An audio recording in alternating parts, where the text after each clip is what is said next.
Hello, career নিয়ে Starc হয়ে গেছো, বুঝে উঠতে পারছো না কেরিয়ারে কি হবে, কিভাবে সব কিছু ঠিক হবে। তো চলো দেখে নিচ্ছি।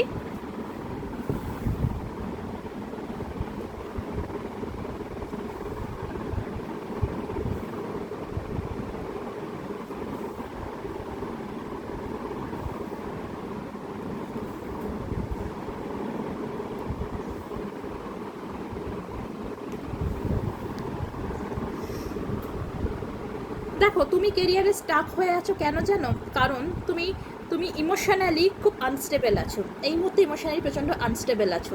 তোমার কাছে প্রচুর নলেজ আছে, তুমি খুব নলেজেবল পারসন, নেচারের সাথে কানেক্টেড, তুমি নার্চারিং কেয়ারিং, বাট তুমি কিন্তু ইমোশনালি খুব আনস্টেবল আছো।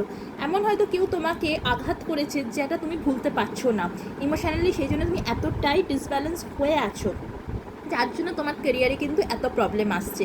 সো তোমার জন্য গাইডেন্স এটাই যে ইমোশনালি যে তুমি এখন ট্রমার মধ্যে দিয়ে যাচ্ছ, সেখান থেকে তোমাকে বেরোতে হবে। না বেরোলে তোমার ক্যারিয়ারে কিন্তু কখনোই তোমার ঠিক হবে না। তুমি ক্যারিয়ারে কিন্তু খুব ভালো অ্যাচিভ করতে পারবে। তাই জন্য এই যে ইমোশনালি ট্রমার মধ্যে আছো, সেখান থেকে বেরোও তুমি। এবং তুমি যখনই এখান থেকে বেরোবে, তখনই তোমার আপকামিং দিনগুলো, বা আমি বলতে পারি আপকামিং 6 মান্থের মধ্যেই তুমি কিন্তু খুব ভালোভাবে তোমার ক্যারিয়ার সেলিব্রেট করবে। তুমি এইভাবে এই যে সেই টমার মধ্যে আছো, সেখান থেকে বেরো, তাহলে তুমি কিন্তু আপকামিং 6 মান্থের মধ্যে তোমার কেরিয়ার খুব ভালো যাবে।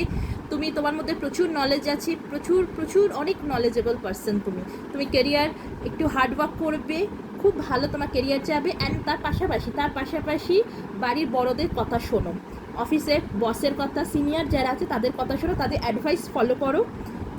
তোমার কিন্তু লাইফ থেকে যে প্রবলেমগুলো আছে সেইগুলো কিন্তু সরে যাবে। এরকম আরও কেরিয়ার রিলেটেড হোক কি রিলেশনশিপ রিলেটেড হোক, যে কী করবো বুঝে উঠতে পারছো না, বা রেমেডি যেটার সাহায্যে সব কিন্তু ঠিক হয়ে যায়, এরকম আরও ভালো ভালো ভালো ইনফরমেশান যদি দিতে হয় বা পার্সোনাল রিডিং যদি করাতে হয়, আমাকে করো ডিএম এই নাম্বারে। সো ভালো থাকো, বাই বাই।